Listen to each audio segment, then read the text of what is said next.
And this tax law is another step in this awful, ugly direction. The real issue is who pays? Now the government is stuck.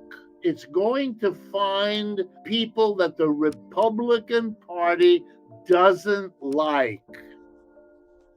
I call this one Trump's ugly tax law. Mr. Trump didn't invest what's going on. He's only the latest with his Republican dominance of the two houses of Congress in pushing through the burden of taxes being shifted yet again from the rich corporations and those individuals they make rich, off of them and onto all the rest of us. And this latest bill does that even worse than before. It's ugly to treat people in this way, especially after we've had 40 to 50 years of a massive redistribution of wealth from the bottom and the middle to those at the top. And this tax law is another step in this awful, ugly direction.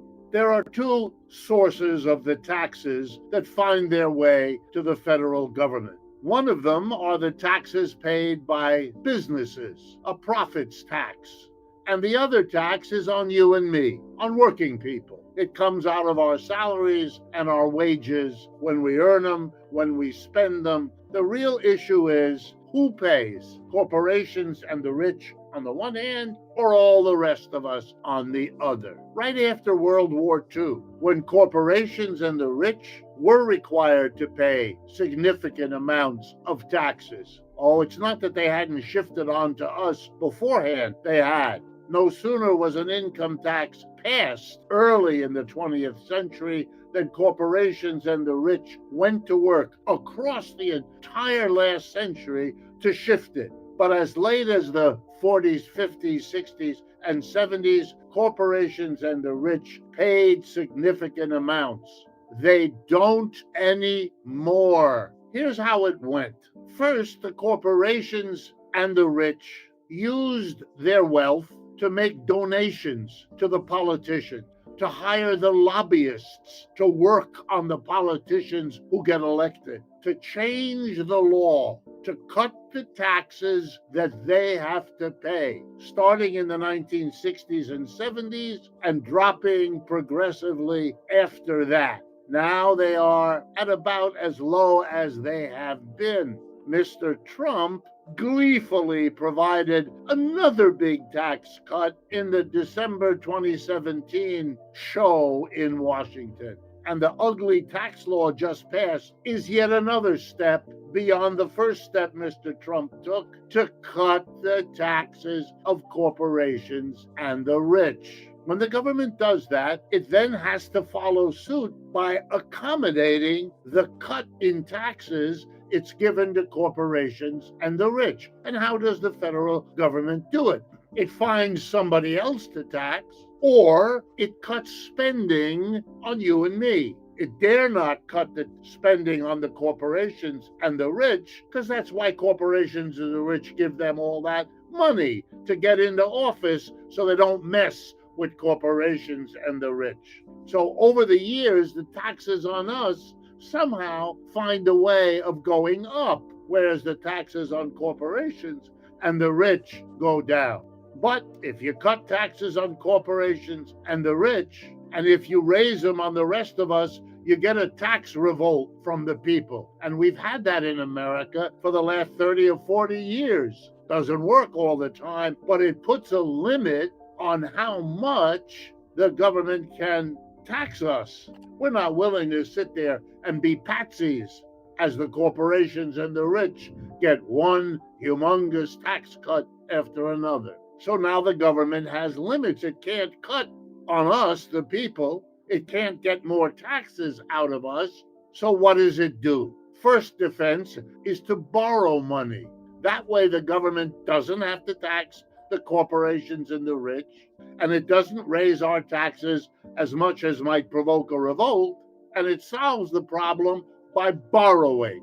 You can understand high finance when I tell you simply, who do the government borrow from? And the answer is corporations and the rich, because they don't have to pay taxes and can use the money they were going to pay to the government if they were taxed fairly to instead give the government a loan. Instead of being taxed, the government comes, takes your money. Like happens to you and me. No, instead, the government doesn't tax you and instead comes a little later and borrows the money from you, promising to pay it back and paying you interest in the meanwhile every year. But now we've reached so bad a point in our economy, in our capitalism gone screwy, that the rich people are now not as willing as they used to be to play this game, to lend money to the over-borrowing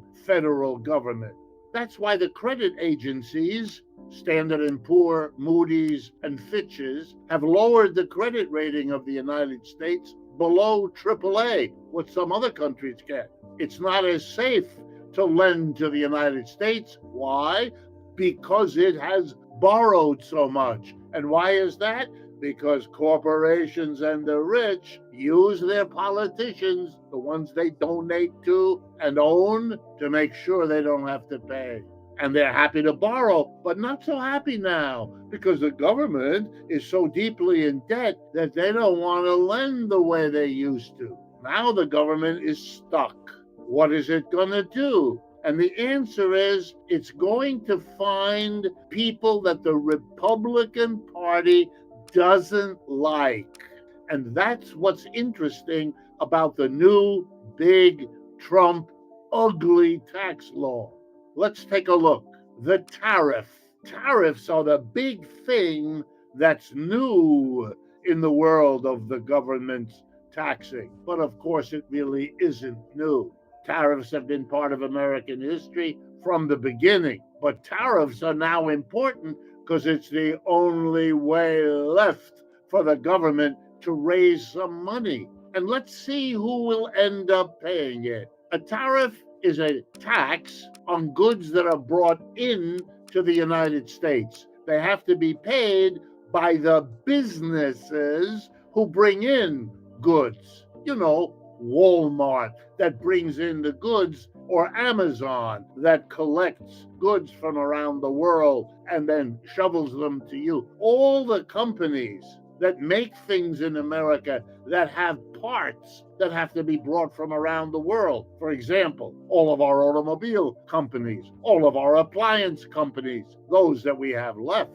American companies that bring the goods in, and foreign companies who have operations here, those companies pay Uncle Sam the tariff. But now here comes the good or the horrible news, depending on whether you're a corporation or a worker. If you're a corporation, what you do is pay that tariff and then raise the price of whatever you sell to recover for yourself what you have to give to Uncle Sam. So who in the end pays for the tariff? You and I. Who else has the new ugly tax bill targeted? Well, whoever the Republicans don't like. Big, rich universities. The Harvards and the Yales and the Princetons and all of them, they're seeing a nice big tax hike. Why? Because the government doesn't like them. The people who come out of them with educations don't seem to like the Republicans all that much either, and therefore they get whacked. And finally, what do we see? The government going through and firing all those federal employees, cutting the budget, destroying the education department, canceling foreign aid. Why? Because they're not willing to tax corporations and the rich, and the corporations and the rich won't even lend them anymore the money because they're too in debt. So they're going to cut savagely across the board and pretend it doesn't cost us anything. You want to know one of the reasons why the rest of the world is changing its attitude towards the United States? It's because we're not doing foreign aid. Oh yeah, our religions may tell us, help those, quote, less fortunate than yourself. But we just cut that back, or we allowed a leader in our name to do that. That's going to cost us around the world.